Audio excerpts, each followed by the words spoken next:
저는 이 시간에 아브라함에 대해서 좀 생각을 해보겠습니다. 우리 성도님들이 아브라함을 잘 아십니다. 믿음의 조상 아브라함. 저는 아브라함의 생애를 이렇게 쭉 살펴보면서 아브라함도 인간이었기에 믿음의 삶을 살았을 때도 있었고 또 믿음으로 살지 못할 때도 있었는데 그 대목대목마다 왜 그랬을까라는 질문을 던지면서 우리가 서로 이렇게 마음속에 깊은 은혜를 이렇게 나누고자 합니다. 창세기 12장 1절에 보면 하나님께서 아브라함에게 이렇게 말씀하셨죠. 여호와께서 아브라함에게 이르시되 너는 너의 본토 친척 아비 집을 떠나 내가 너에게 지시할 땅으로 가라. 본토 친척 아비 집을 떠나라 그렇게 말씀하셨습니다.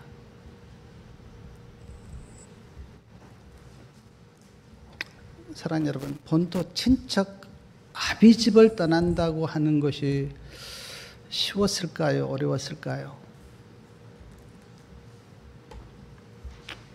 특별히 고대 사회는 다 이렇게 친척끼리 또 집안끼리 모여서 서로 이렇게 지키면서 방어를 하면서 그렇게 살았어요.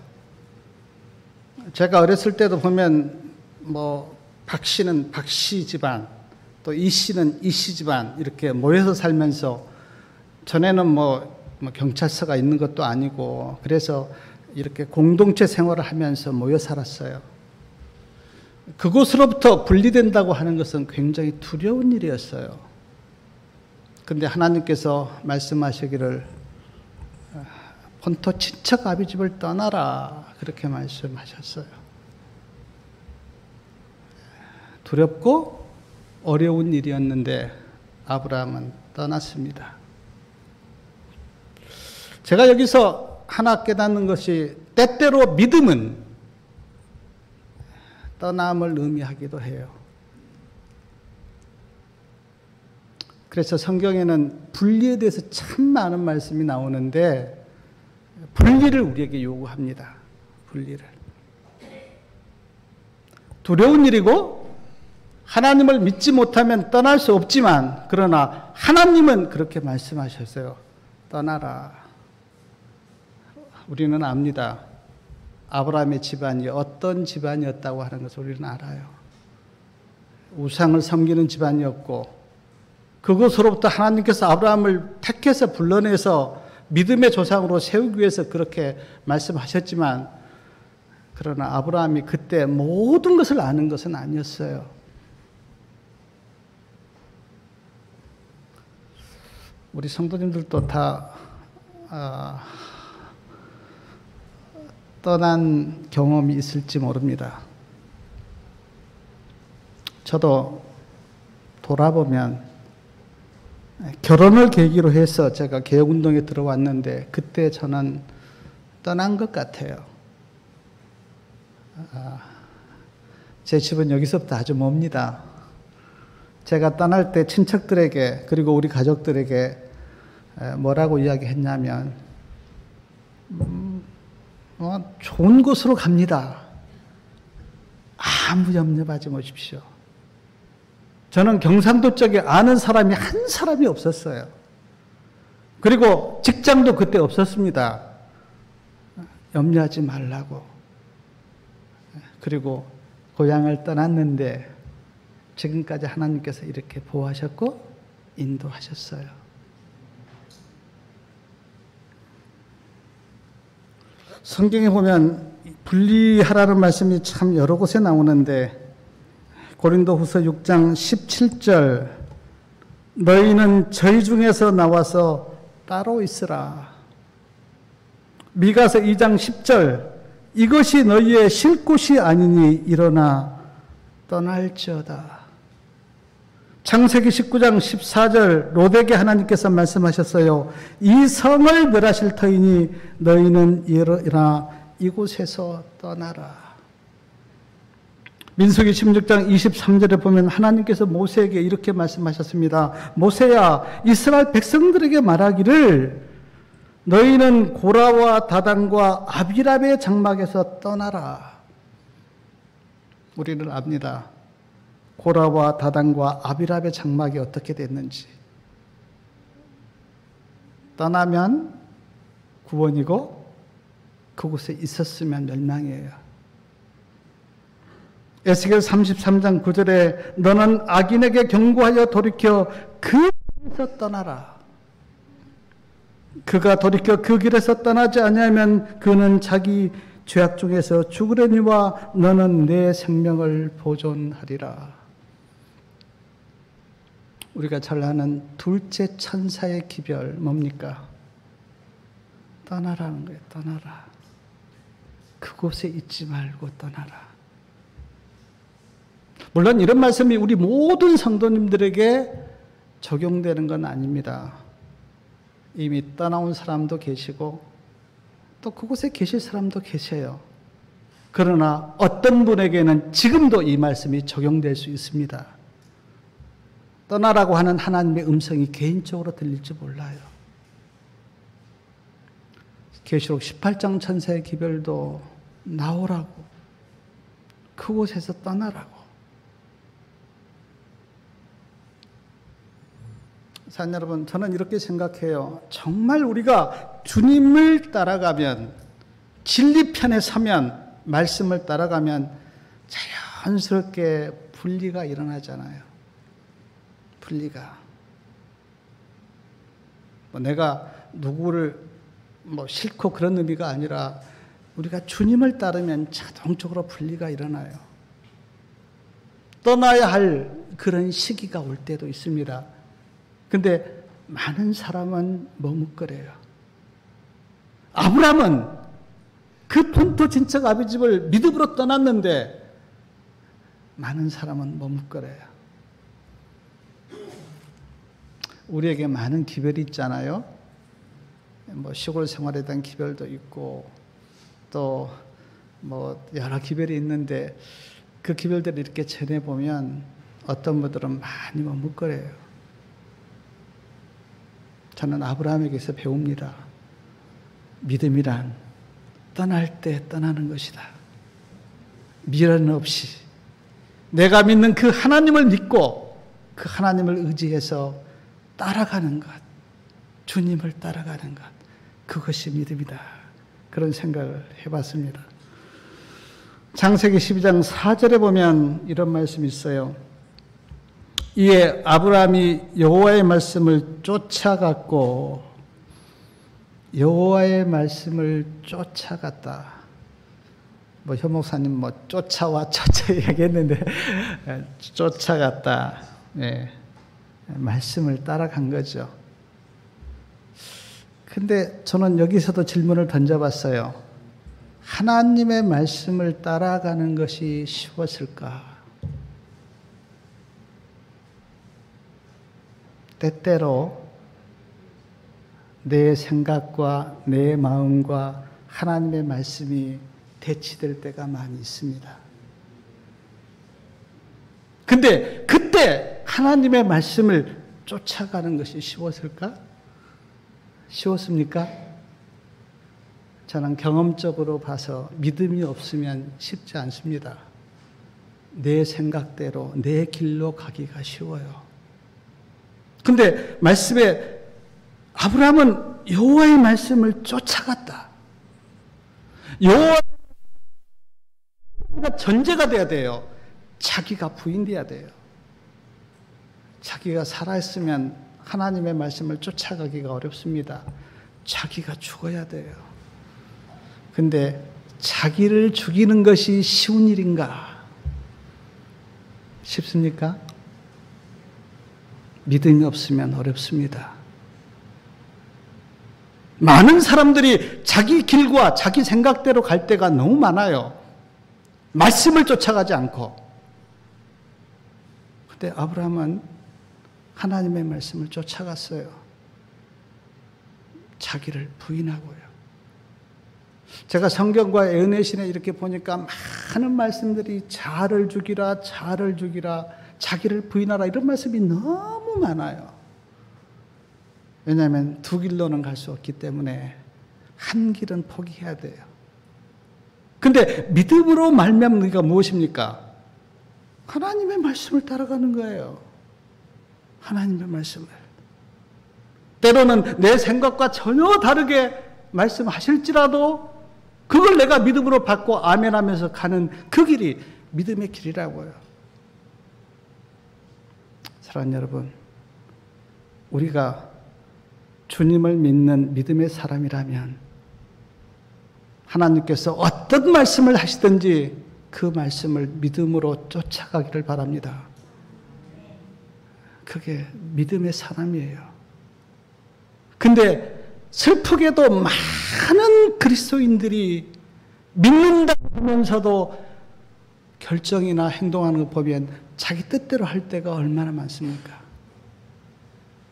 자기 뜻대로 할 때가. 그리고 또 안 되면 이제 그때 하나님께 막 기도하고 이렇게 하는데 아브라함처럼 하나님의 말씀을 쫓아가셔야 돼요. 우리는 얼마나 복된 사람입니까? 성경뿐 아니라 예언의 신에 많은 말씀이 있고 이번에도 수많은 말씀이 우리에게 주어졌는데 그걸 내가 믿음으로 받고 그 말씀을 따라갈 때 그 길이 복된 길이고 그 길이 믿음의 길 아닙니까?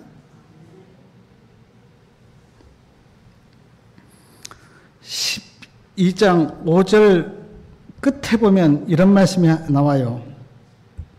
가나안 땅으로 가려고 떠나서 마침내 가나안 땅에 들어갔더라. 여기 마침내 나옵니다. 마침내. 제가 이렇게 말씀을 읽다가 이 마침내라고 하는 말이 내 마음에 탁 닿았어요. 마침내 가나안 땅에 들어갔다. 근데 이 마침내가 하는 의미가 뭘까? 내가 생각해 보니까 가나안 땅까지 가는 길이 쉽지 않았다는 거예요. 마침내 들어간 겁니다. 마침내. 근데 왜 쉽지 않았을까? 제가 생각해 보니까 뭐 지금 같으면 뭐라도 그냥 비행기를 타거나 차를 타면은 금방 가는데 옛날에는 걸어서 가야 됐잖아요. 걸어서. 그리고 혼자 가는 것도 아니고 또 권속들이 많이 있었잖아요. 늘 가본 길도 아니고 새로운 길이었잖아요. 길도 모르고 하나님의 음성을 들고 따라가는 그 길이 어렵겠다라는 생각을 하니까 이 마침내라고 하는 이 속에 주는 의미가 내 마음속에 많았어요. 아브라함도 본토 친척 아비 집을 떠나서 가나안 땅까지 가는 그 길이 아브라함도 쉽지 않았겠구나. 오늘 우리는 어떻습니까? 하늘 가는 길이 그렇게 쉽습니까? 만만치가 않습니다. 눈물을 흘릴 때도 있고요. 사람들에게 업신당하고 무시당할 때도 있고요. 말 못할 사연이 있을 때도 있고요. 친척들에게 따돌림 받을 때도 있고요. 쉽지 않습니다.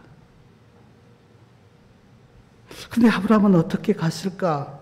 제가 이렇게 생각해 보니까 아브라함은 그랬을 것 같아요. 하나님께서 아브라함아, 너 오늘 어디로 해서 어디까지 가라. 그 길을 또 갔습니다. 그 다음날도 하나님께서 어디까지 가라. 또 그 길 갔어요. 그렇게 해서 가나안 땅까지 온 거 아닙니까? 길도 지금 전혀 모르는데 하나님의 음성을 듣고 하루하루 날마다 우리는 하늘 가나안까지 어떻게 가야 할까?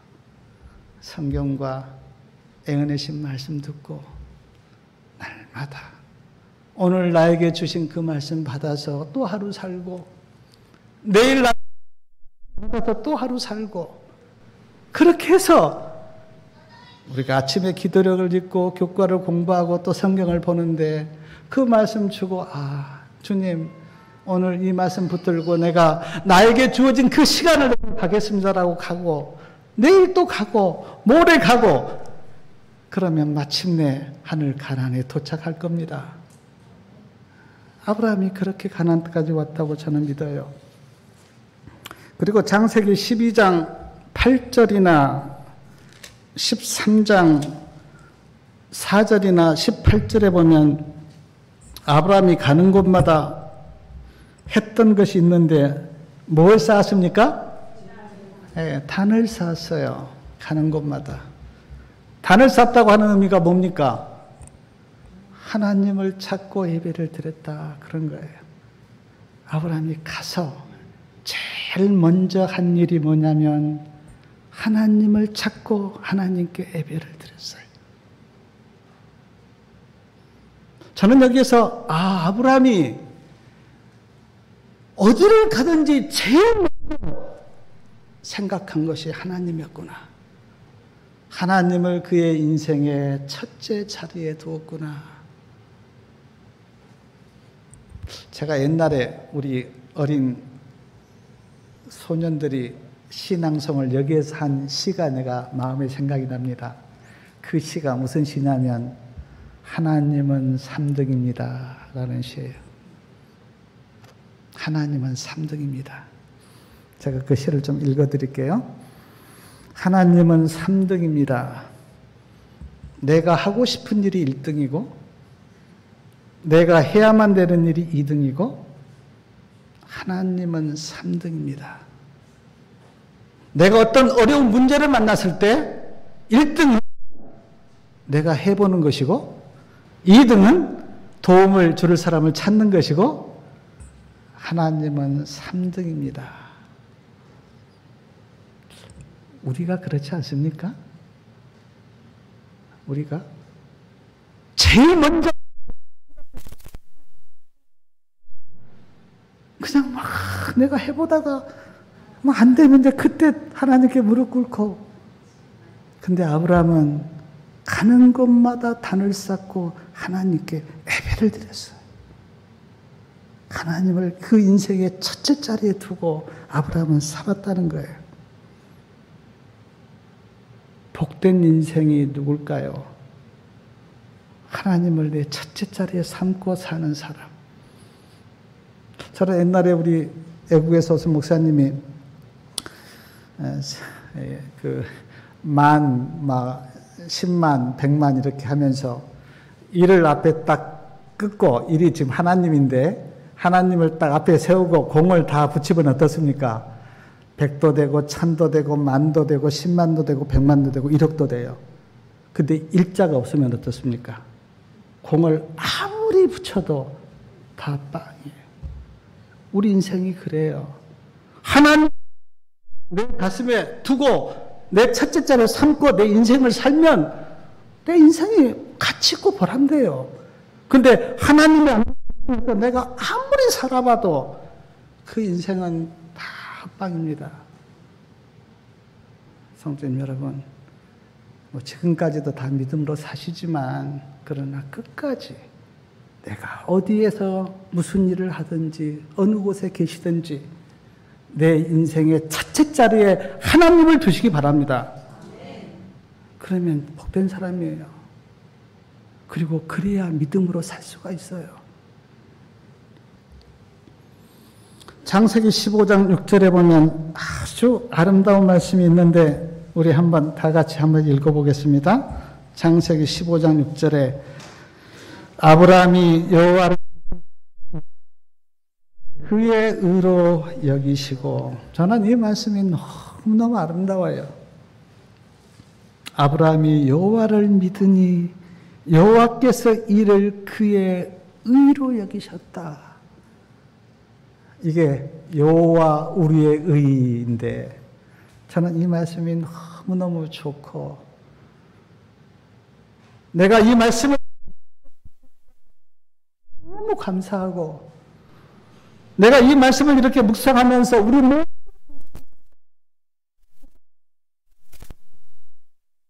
하나님을 내가 믿으니 그 내 믿음을 하나님께서 의로 여기셨다. 너무 아름답고 좋은 말씀이에요. 마태복음 25장에 보면 열처녀 비유에 가장 우리 귀에 들을 수 있는 말 중에 최고의 말이 하나님께서 나를 안다, 뭐 그런 말이라고 하던데, 저는 그 말보다 이 말이 더 아름답게, 내가 하나님을 믿었는데 그 내 믿음을 의로 여기셨다. 그래서 우리가 아브라함을 믿음의 조상 그렇게 부르는데, 참 이 말씀에 우리 성도님들에게 다 응해서 우리에게는 의의가 없습니다. 어떤 사람에게도 의의가 없어요. 우리가 믿음으로 받는 것. 아멘? 그 길만 걸어 없어요. 가장 어리석은 사람이 자기가 의를 얻어보려고 노력하는 거예요. 그거는 길 자체가 잘못된 길입니다. 우리는 예수님을 나의 구주로 믿고 주님이 거저주시고 주님이 주신 그 의를 내가 믿음으로 받아서 그 의를 내 것으로 삼는 것. 그래서 우리가 의인이 되는 거예요. 성경에는 의인이 없다 그렇게 이야기해놓고 의인이다라는 말이 많아요. 의인은 없어요. 근데 의인이 있어요. 어떻게 의인이 있나? 하나님 주신 의를 내가 받으면 내가 의인이에요.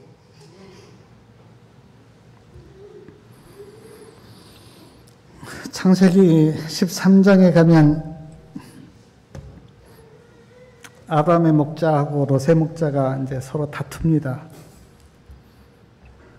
다투는 것을 보고 아브라함이 롯에게 했던 그 유명한 말이 창세기 13장 8절과 9절에 나오는데, 이 말씀도 우리 같이 읽어보겠습니다. 창세기 13장 8절하고 9절입니다. 아브라함이 롯에게 이르되 우리는 한 고륙이라 너나 내 목자나 네 목자나 서로 다투지 말자. 내 앞에 온 땅이 있지 아니하냐. 나를 떠나라. 내가 좌하면 나는 우하고 네가 우하면 나는 좌하리라. 저는 이 말씀 이렇게 제가 묵상하면서 어떻게 아브라함이 이런 말을 할 수 있었을까? 너다, 네가 뭐 다 좋은 땅 다 차지해라. 나는 나머지 땅 가질게. 이제 그 말인데 어떻게 아브라함이 이런 말을 할 수가 있었을까? 아브라함은 믿었어요. 축복이라고 하는 것이 내가 선택하는 게 아니다. 하나님께서 주신다. 내 인생을 하나님이 인도하신다라고 믿었기 때문에 지금 이런 말이 나온 거예요. 롯은 내가 그냥 비옥한 좋은 땅 가져서 내가 잘 이렇게 하면 나는 부자 될 거야. 그렇게 롯은 인간적인 생각을 했는데 아브라함은 그게 아니었어요. 롯아, 네가 다 가져라. 그러나 내 인생은 하나님께 달려 있어. 하나님이 축복하시면 나는 잘 살 거야. 하나님이 인도하시면 돼. 롯아, 네가 다 가져. 나머지 건 내가 가질게. 지금 이제 그 말이거든요. 인생을 전적으로 누구에게 맡겼냐면 하나님께 맡긴 거예요. 사랑하는 여러분, 믿음이 뭡니까? 믿음이 믿는 거죠. 그러나 그 믿음 안에는 전적인 신뢰가 들어 있습니다. 신뢰가 빠져버린 믿음은요, 그 믿음이 아니에요. 중풍병자가 들것에 실려서 어떻습니까? 주님의 발 앞에 내려놨어요. 주님 앞에 왔습니다. 주님 알아서 하십시오. 그 맡기는 믿음. 제가 제 믿음의 생활을 이렇게 돌아보면은요, 저도 참 어렸을 때부터 믿었는데, 제가 믿음의 이렇게 생활을 돌아보면, 전에는 믿었다고 하면서도 내 인생을 맡기지는 못했어요. 그러니까 그냥 말은 믿는데, 안 믿는 사람하고 똑같이 걱정하고, 근심하고, 두려워하고, 세상 염려 다 하고, 못 맡기니까. 그건 믿음이 아니죠. 믿는다고 하는 것은 주님, 내 인생의 모든 것은 주님의 손에 달려 있습니다. 주님이 축복하셔야만 내가 됩니다. 주님께 맡깁니다. 주님 나를 책임져 주십시오. 그러면 염려가 안 되죠. 근데 지금 아브라함이 로다 네가 좋은 땅 가져. 나는 그냥 네가 선택하고 남은 거 내가 가질게 라고 한 그 아브라함의 마음은 하나님일 거야. 내 인생은 하나님께 달려 있어. 그런 믿음이 있었기 때문에 이런 말 할 수 있는 거 아니에요? 솔직히 성도님들 그렇게 하겠어요? 어느 땅을 샀는데 이쪽은 좋고 이쪽은 안 좋은데 어떤 사람에게 너 좋은 쪽 가져라. 쉽지 않죠. 그러나 내 인생을 하나님다고 하는 것을 확실한 믿으면 그것 때문에 그렇게 얽매이지 않죠. 그래, 나는 하나님께 달려있지. 내가 좋은 땅 가져서 뭐 그렇게 한다고 내 인생이 복된 게 아니라고 그렇게 딱 믿으면 그렇게 할 수 있죠. 근데 우리에게도 진짜 그런 믿음이 필요해요. 때때로는요.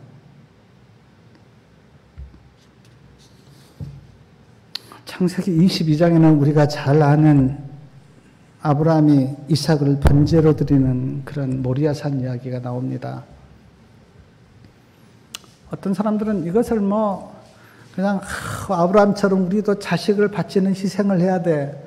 뭐 그 말이 뭐 틀린 말은 아니에요. 뭐 희생해야죠. 그리고 막 헌신을 해야 돼. 뭐 다 맞습니다. 그러나 모리아산에 이삭을 아브라함이 바쳤던 그 근본 이유가 뭡니까? 그게 희생이었어요? 히브리서 11장 한번 찾아보십시오. 분명히 아브라함은 이 말씀을 믿었다고요. 뭐 잘 아시는 말, 히브리서 11장 18절하고 19절 보면 이런 말씀이 있어요. 히브리서 11장 18절하고 19절 저에게 이미 말씀하시기를 내 자손이라 칭할 자는 이삭으로 말미암음이라 하셨으니 저가 하나님이 능히 죽은 자 가운데서 다시 살릴 줄로 생각한지라 비유컨대 죽은 자 가운데서 도로 받은 것이니라. 내 자손이라 칭할 자는 이삭이다.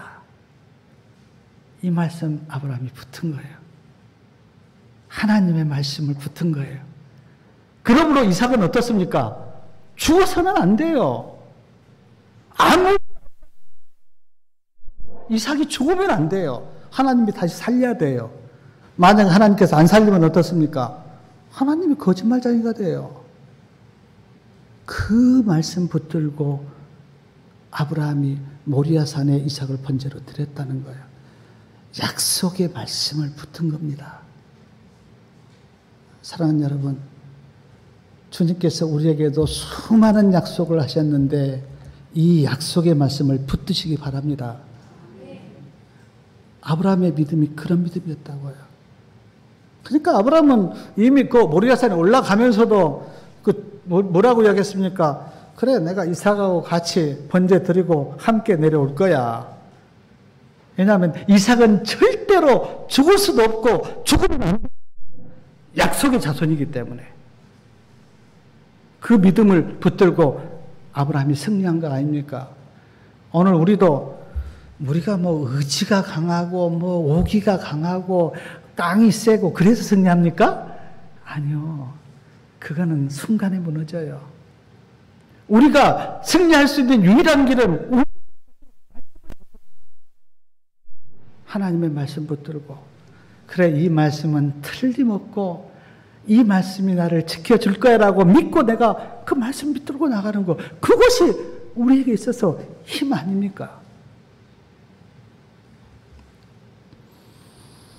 창세기 18장에 보면은요 아브라함이 장막문에 이렇게 앉아 있는데 하나님께서 나그네로 이렇게 탁 오셨어요. 아브라함이 처음에는 하나님인 줄 몰랐습니다. 그리고 나그네를 대접하는데 저는 이 모습이 참 내 마음에 많이 은혜가 됐어요. 창세기 18장 2절에 보니까 달려가서 어떻습니까? 장막문에서 달려가서 영접합니다. 뭐뭐려? 땅에 굽혀 절합니다.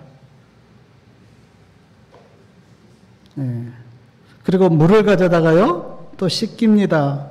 그리고 음식을 만들어서 대접해요. 저는 이 아브라함의 모습이 너무 친절하고 겸손해요.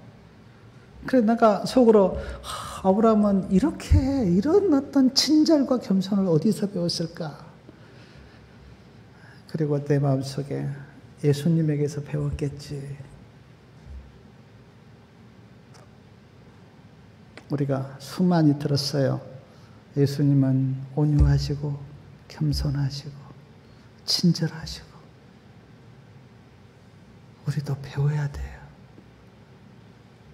우리가 늘 예수님 뭐 주님 이야기하는데 진짜 우리가 배워야 돼요. 예수님의 온유를 배우고 겸손을 배우고 친절을 배우고 배워야 돼요. 정말 배워야 돼요. 내게로 와서 배우라 그렇게 말씀하셨잖아요. 배우라.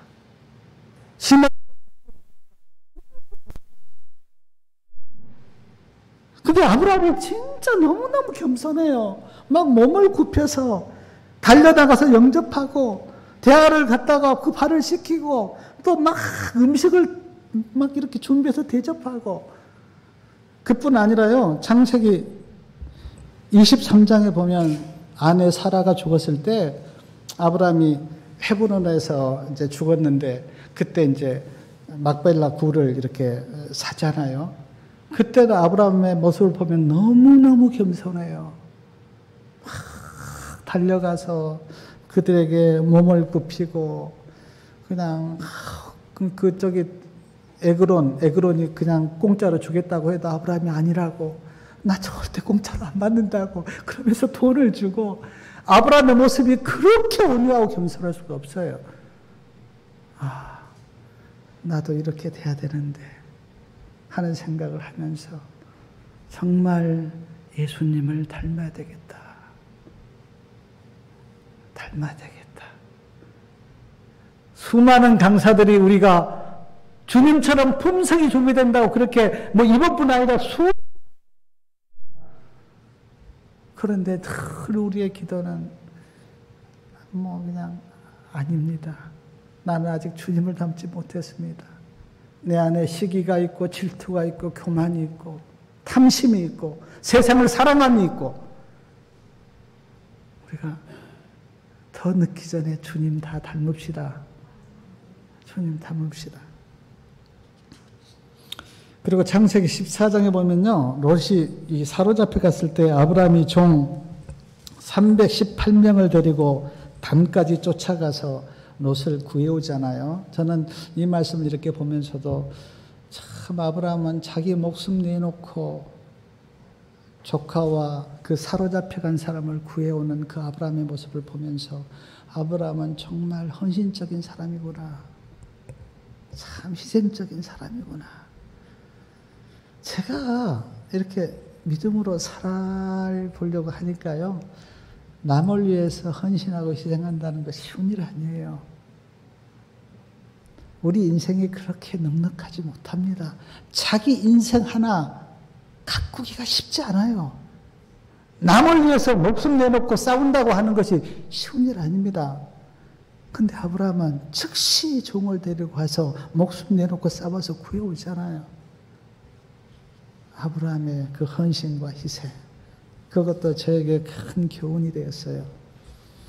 그리고 창세기 18장 23절부터 보면 이제 그 천사들이 소돔 땅으로 가잖아요. 소돔 땅의 죄악이 어떤지 둘러보러 갑니다.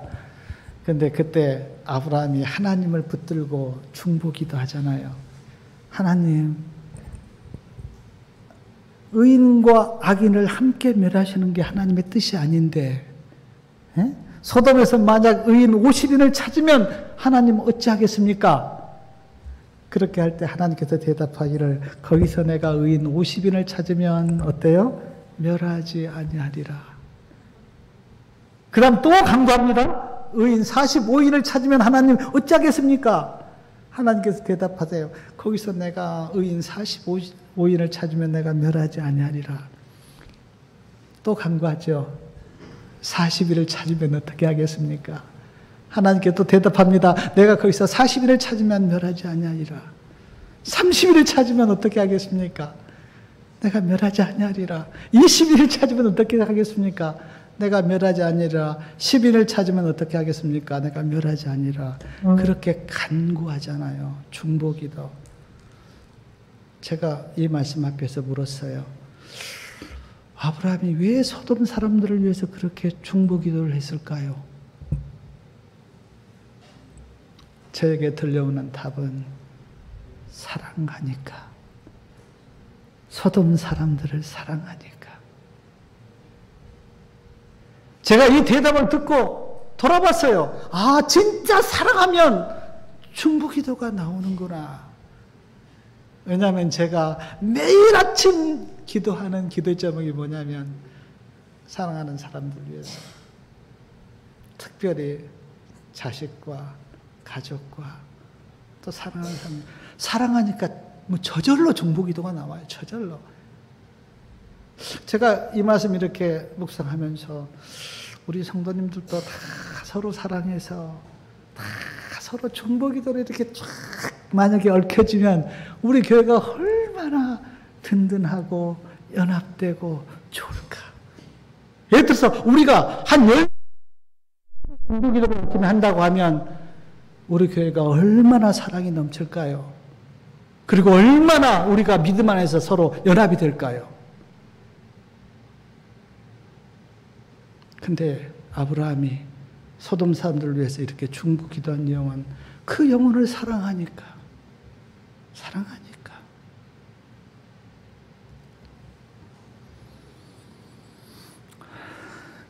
반대로 제가 아브라함이 믿음으로 행동하지 못했던 또 몇 가지가 제가 생각이 났는데, 아브라함이 가나안 땅에 왔는데 가나안 땅에 기근이 들었잖아요.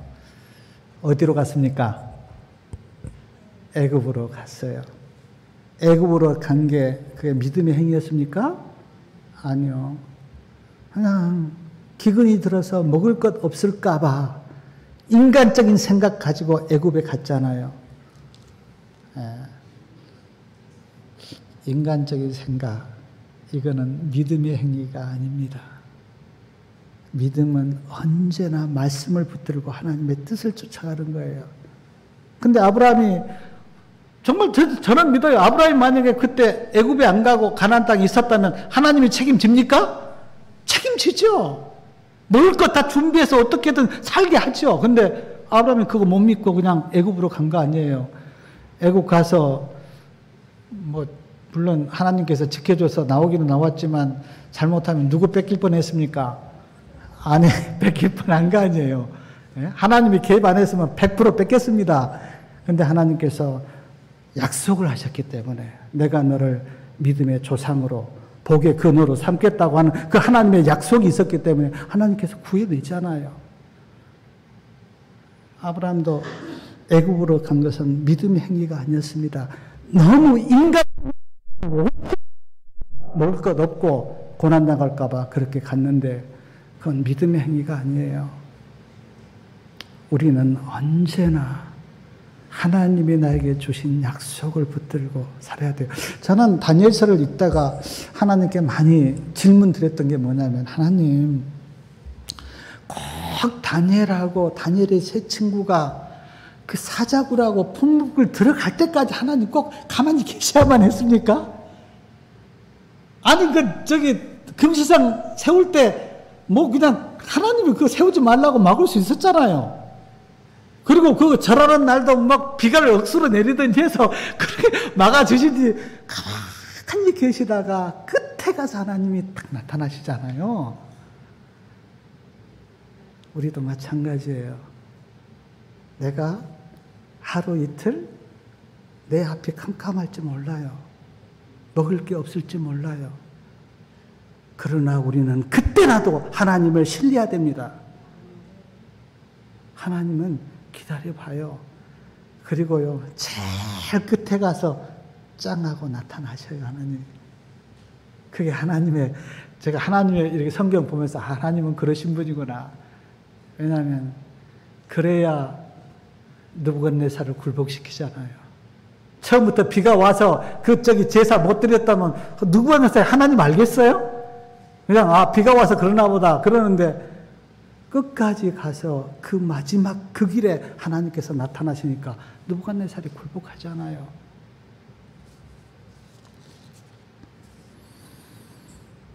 그랄 땅에 가서도 그렇게 아브라함이 믿음의 행동을 못했지요. 그리고 우리가 잘 알듯이 85살 때 몸종 하가를 취해서 이스마엘을 낳습니다. 그리고는 아브라함이 하나님께 내가 이스마엘을 태어나게 했습니다. 하나님 이스마엘 받으십시오. 근데 성경은 그걸 뭐라고 얘기합니까? 그거는 행함으로 말미암은 의다. 네 스스로 하나님의 약속을 이뤄보려고 하는 그것이다. 저는 믿음의 의와 행함의 의를 이렇게 생각합니다. 물론 우리가 뭐 선한 일이냐 선한 일이 아니냐 그것도 따져서 우리가 믿음의 의냐 행함의 의냐 그렇게 할 수도 있는데, 그러나 같은 선한 일이라고 하더라도 그것이 나의 행위냐 아니면 하나님의 행위에 따라서 달라져요. 내 스스로 하는 선한 일은 그거는 믿음의 의가 아닙니다. 믿음의 의는 내 안에서 하나님이 하셔야 돼요. 그게 믿음의 의예요. 그게 내 안에서.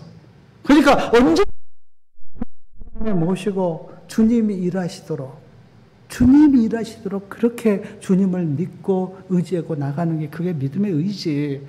그냥 내가 내 힘으로 막 하면서 아브라함처럼 하나님 보십시오. 내가 이제 이스마엘 낳아서 이렇게 왔습니다. 그거는 믿음의 의가 아니죠. 그리고 또 하나, 아브라함이 99세가 됐을 때인가요?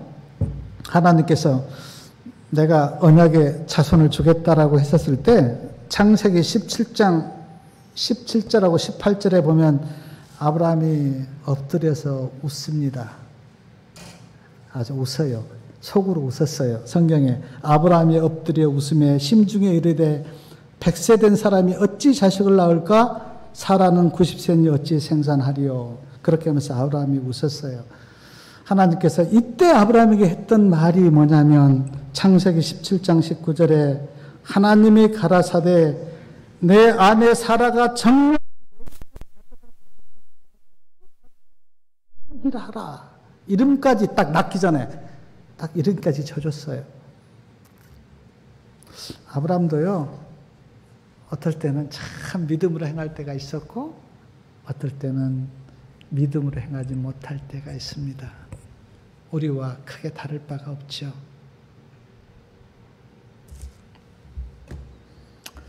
제가 그 북한 선교를 하다가 북한에서 붙잡혀 감옥살이를 했던 배 선교사님 이야기를 제가 들었는데 좀 말씀을 드릴까 합니다.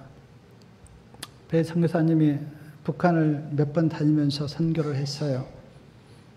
탄옥교 선교를 못하니까 이제 암암리 가서 누구를 도와주고 이제 그러는데 컴퓨터 안에 무슨 글이 있었는데 그것에 딱 잡힌 거예요. 그리고 15년 교화형을 받았습니다. 15년을 받고 낮에는 가서 중노동하고 먹지도 잘 못하고 밤에는 또 뭡니까 그 김일성 그 교육 2시간 받고 그렇게 계속 사는 거예요. 배 선교사님이 내가 이거 뭐야 지금 선교사로 왔는데 이거 낮에는 죽겠다고 일하고 밤에는 그 주체사상 교육받고 막 좀 짜증이 나죠. 그래서 하나님 앞에 하나님 이게 뭡니까? 나를 선교사로 보냈으면 하나님 나를 어떻게 주셔야지 이렇게 있는데 하나님 왜 가만히 계십니까? 그리고 이제 불평도 하고 기도도 하면서 그렇게 지냈는데 어느 날 하나님께서 질문했어요. 네가 누구냐? Who are you? 네가 누구냐? 엉겁게 대답했습니다. 나 북한 선교사죠. 하나님이 가슴에 청청병력 같은 소리로 북한 선교사면 북한 말하느냐. 북한 선교를 하면서 북한에 있으면 되지. 그러면서 그 순간 그 선교사님이 불렀던 찬미가 내 영혼 주의 은혜로, 이 찬미가 터져 나왔다 그래요. 내 영혼 주의 은혜로 죄짐을 벗어버리니 이 슬픔 많은 세상도 기쁨의 천국 되도다. 오 할렐루야, 나의 주 내 지은 죄 사하고 또 나와 함께 계시니 기쁨의 천국 되도다. 이 찬미가 터져 나오면서 하나님이 너를 북한 선교사로 세워서 북한 땅에 있으면 그것으로 만족하지. 제가 이 배 선교사님 간증을 제가 들으면서 제 스스로에게 내가 누구냐? 제 스스로에게 질문해 봤어요. 내가 누구냐? 그때 제 대답이 여자의 남은 자손입니다. 오늘 또 우리가 여러 번 그런 기도 또 그런 말씀 하셨는데 여자의 남은 자손입니다. 여자는 하나님의 교회를 가리키고 하나님의 교회의 남은 자손. 그렇게 내 스스로 대답하고 나니까 내가 하나님의 남은 자손. 그러면 나는 어떻게 살아야 될까? 계시록 12장 17절에 용이 여자의 남은 자손과 싸우려고 바다 모래 위에 섰다고 그렇게 말씀하셨는데 내가 사탄과 싸우는 하나님의 남은 자손이라면 내가 어떻게 살아야 될까? 솔직히 정신이 반짝 들었어요. 내가 이제는 이렇게 살면 안 되겠구나. 정말 용과 싸우는 하나님의 교회의 남은 자손, 우리가 다요. 우리의 신분이요. 사랑하는 여러분, 이제 믿음으로 사시기 바랍니다. 우리에게 정말 그 대쟁투의 끝에 모든 것이 우리에게 달려있잖아요. 우리가 어떻게 하나에 따라서, 물론 하나님은 실패하지 않지만, 그러나 우리가 어떻게 믿음으로 사느냐에 따라서 솔직히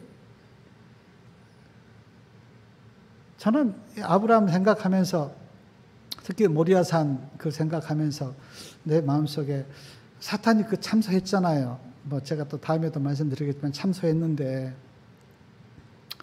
만약 그때 아브라함이 모리아산을 안 갔다거나 또 가서 그냥 도저히 그 이삭을 번제로 드리지 못했다면 하나님의 입장이 어떻게 됐을까?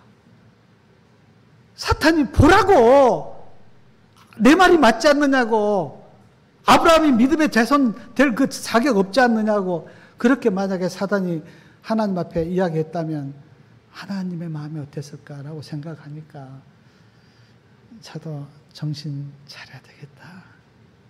그리고 믿음으로 살아야 되겠다. 내가 하나님의 영광을 위해서, 그리고 하나님을 기쁘시게 하기 위해서 여자의 남은 자손으로서 말씀에 충실하고 하나님의 법을 믿음으로 지키면서 내 안에 계신 그 예수님과 늘 교제하면서 내가 믿음으로 살아야 되겠다는 생각을 하게 되었는데, 우리 성도님들, 아브라함은 믿음으로 살 때도 있었고 살지 못할 때도 있었지만, 그러나 끝에 아브라함은 얼마나 아브라함의 믿음이 견고하겠습니까? 우리도 지금은 부족함이 있죠. 믿음으로 살 때도 있고 못 살 때도 있습니다. 그러나 우리는 믿음이 전진하셔야 돼요. 어제보다는 오늘이 더 주님 가까이, 주님 더 닮고 또 주님 더 많이 알고 우리의 믿음이 전진하셔야 돼요. 그래서 아브라함처럼 다 믿음의 사람들이 되길 바라면서 말씀을 마치겠습니다.